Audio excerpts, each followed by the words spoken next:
right, y'all.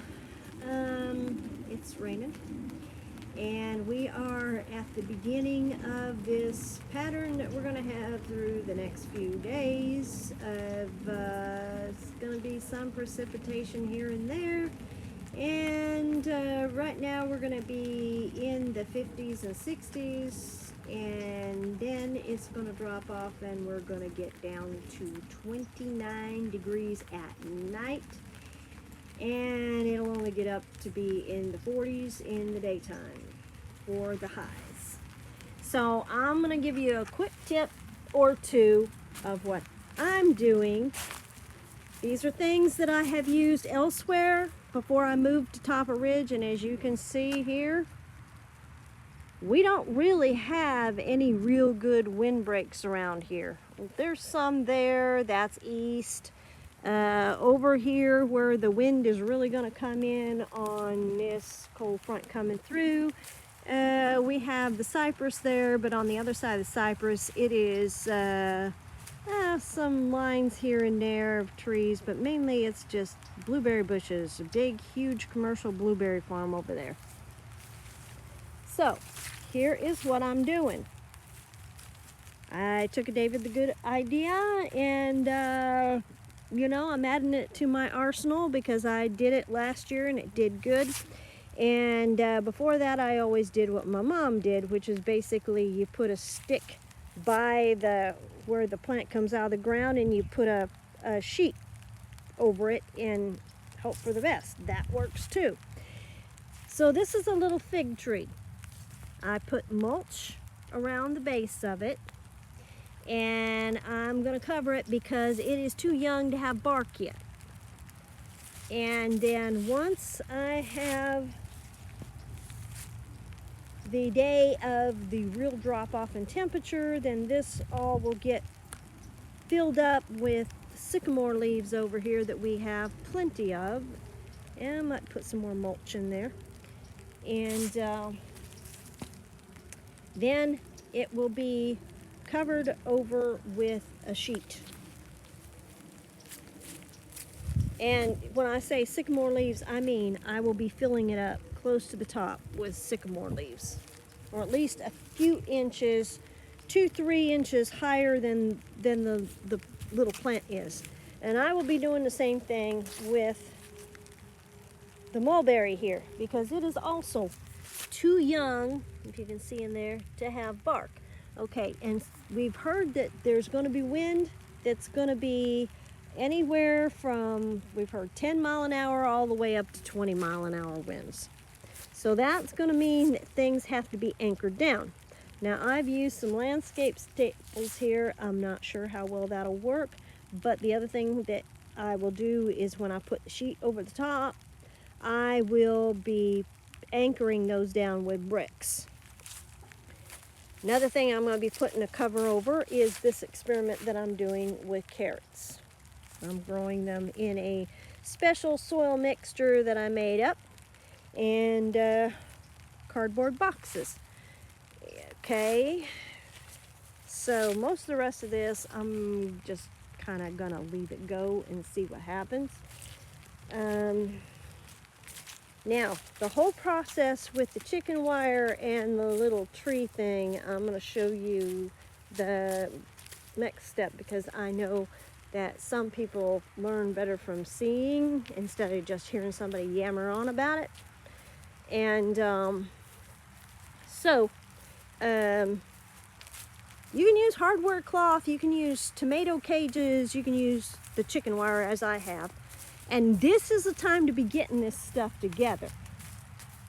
You're going to be going through this cold snap here in Florida, and this will work other places too, because I've used it other places to cover things over with leaves, and I just never used chicken wire before.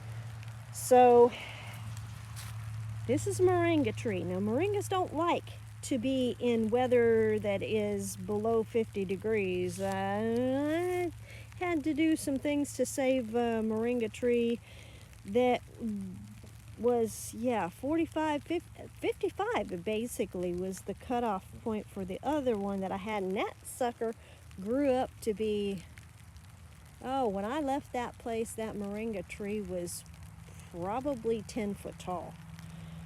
I had babied it along through a winter, and so it grew and grew and grew. Okay, so this has mulch down here underneath. Can't really see it because this is, and I'm not going to move this. And then we have the cypress on top, and I will put more cypress, or not cypress, what am I saying? Sycamore. I'll put more of the sycamore in there. Then I will cover it over with the sheet. Now the other tip for these more sensitive persnickety trees is to put a milk jug in there. Now what I do is I get a milk jug, and I forgot to bring one out to show you. I take a milk jug, the gallon size, and I put the water in as hot as that milk jug can handle without melting. Then I will bring it out here, and I will, since this is close to, right in here is closer to the trunk of the tree, I will sit it down on the ground right here so it's close. And then when I cover this whole thing over and put the bricks on it so it don't blow away, then that heat will be there for overnight. Now the next day, when it's only going to get up in the 40s, all I'm going to do is come out here, take the milk jug out, and then I will replace it with another one. And I will do that so that I do not lose my moringa. Okay, this is an ice cream bean tree. As you can see, the mulch is down here. Sycamore leaves are there. I knew it was going to rain today, so I cleaned out some of the sycamore leaves, so that way this little plant will get some water. Now, as for water, tomorrow's supposed to be more rain.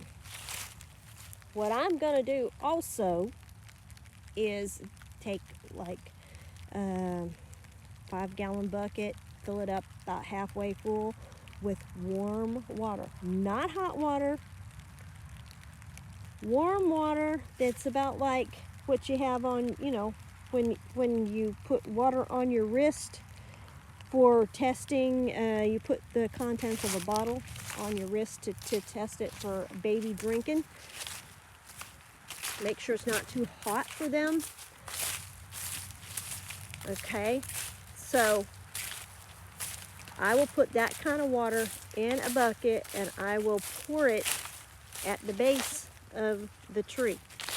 And I will do that over here with these little trees here. The fig and the mulberry. And I will also do it to the little olive trees that I have out here in the back too. Don't know that I'm going to cover them because they're supposed to handle things a lot colder, and they have bark on them. But down here, right here at this base, this is kind of got a little bit of a slant up here, so I'll pour it in here. It'll run down around the fig. Get that ground soaked real good with some warmth. Not hot, warm. Not cold, warm.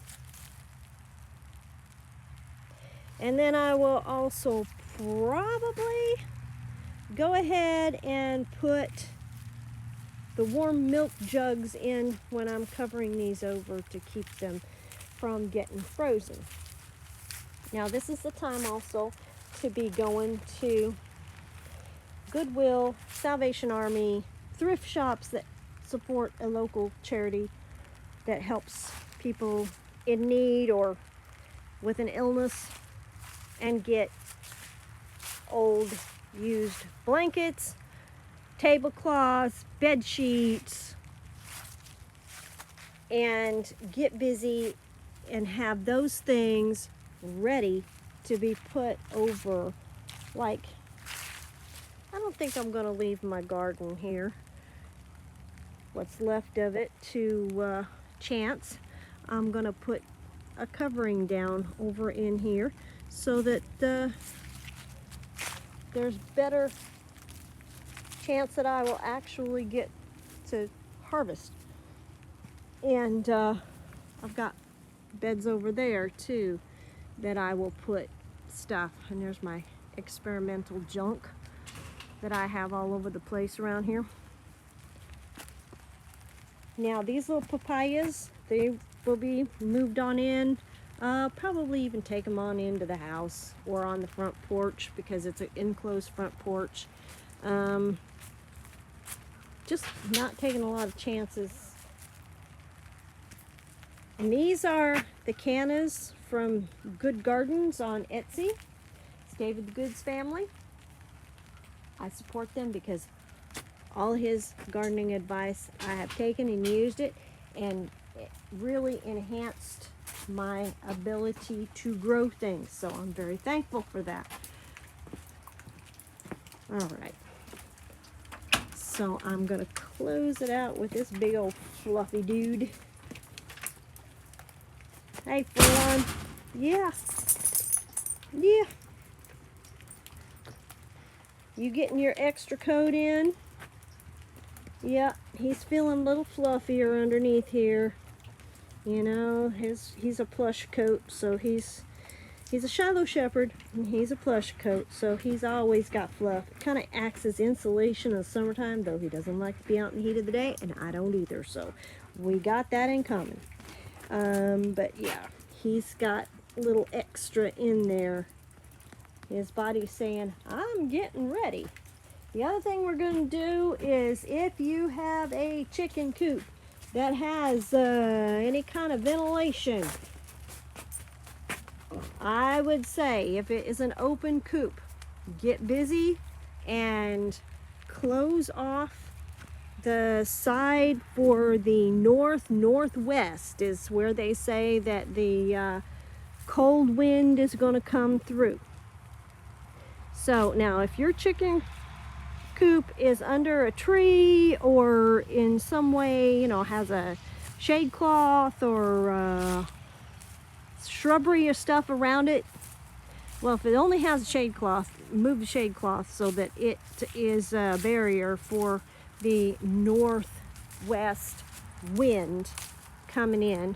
Now ours, as you can see, that's north, so between them trees, that can come through pretty good. The main thing is that chickens will handle cold better than they handle heat. So having the less draft from the wind, like that will be, I got to cover that over. And this door has some cracks, but there's inside there's a shelf area where they can be up on it for either nesting or sleeping. They sort of alternate which one they're going to do. And we will close this. So it's mainly about drafts, strong drafts.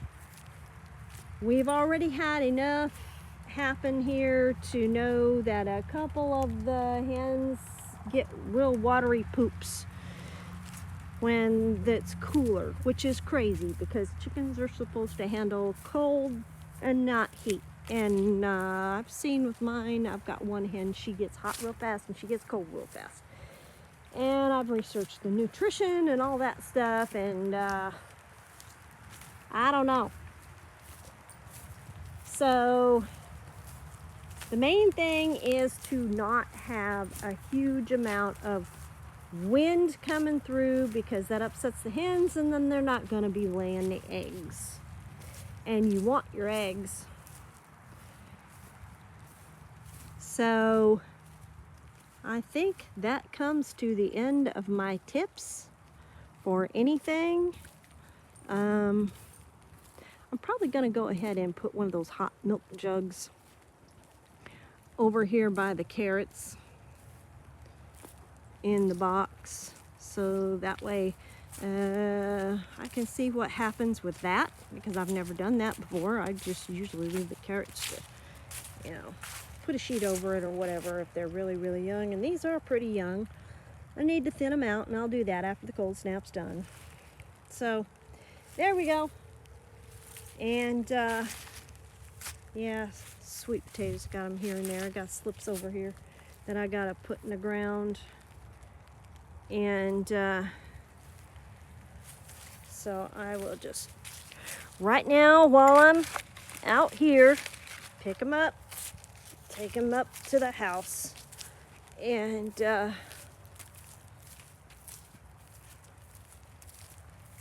then this will be the conclusion of things you can do to help out your garden. Get ready for the cold snap. With us, it's going to last, let's see, Friday, Saturday, Sunday, Monday. Oh shoot, I gotta do this too. I gotta get up here on the ladder. I've been using my my shade cloth for drying my loofahs. I gotta get them down. Oh boy. Okay. Hey, shade cloth's good for more than just making shade. It's a good place to also air dry things that need to have good circulation of air all around them. Let me see if I can pull one of these down. Get a chair, stand on a chair. I know that's not the greatest thing. Okay, let's see what we can do here. There we go. That's one loofah. Now around here, we don't eat them. We use them for scrubbing stuff. It's a good alternative to using, there's a nice big one, to using the commercially manufactured scrub things. So yeah, I gotta get it down. There's a nice big one up there too. I'll get them down after I shut off the camera. But yeah, I'll take them inside and I'll put them in the window where they'll get light, but they won't get dampness on them. And you know, there it is. Good thing I was filming this video, or I would have plumb forgot all about them. Okay, so good luck through the cold snap, and after it's done, I'll let you know what has happened, or if we do get precipitation and at 29 degrees and there are snow flurries out here early in the morning, I will film it and pop that on. So stay warm and do whatever you need to do to keep your plants from freezing. And I hope that something that I have shown you will be helpful. All right, later on.